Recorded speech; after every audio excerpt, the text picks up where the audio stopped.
Khambha police station દ્વારા કુલ 12,845 બોટલોનો અંદાજિત રૂપિયા 59,95,871 ની કિંમતનો મુદ્દામાલ નષ્ટ કરાયો.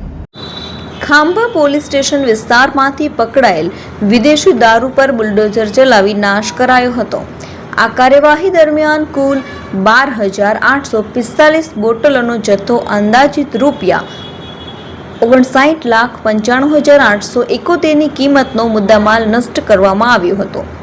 ધારીના ચલાલા નજીક આવેલા બલ્લાડા ચોકડી પાસે ખુલ્લી જગ્યામાં બોટલો ગોઠવી બુલડોઝર ચલાવી નષ્ટ કરાયો હતો.